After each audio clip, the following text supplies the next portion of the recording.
Ngayon guys, magtula ako ng pumpano. Pumpano ba or pampano? Hindi ko sure. Ayan.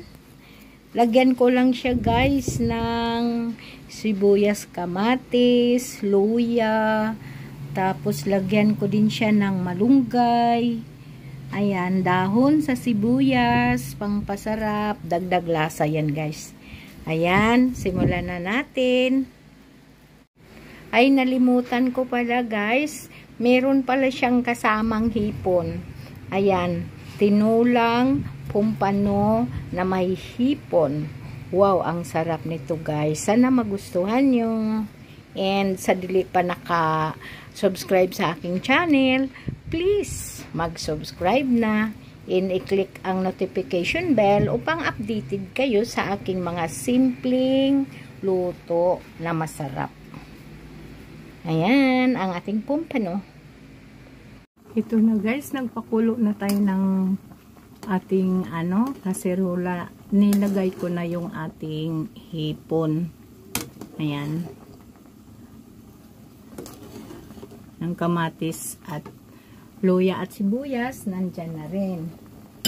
Ngayon, ilagay na natin yung ating pumpano. Ayan ang ating pumpano.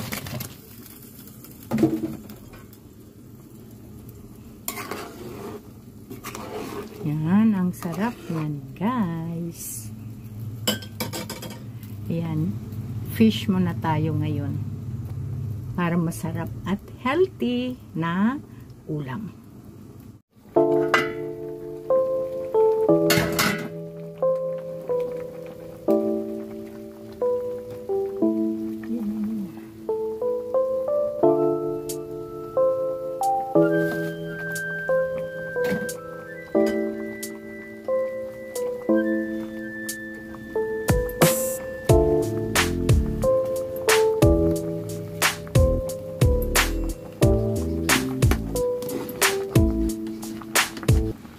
Ito na guys, luto na ang aking sinabawan na isda at hipon.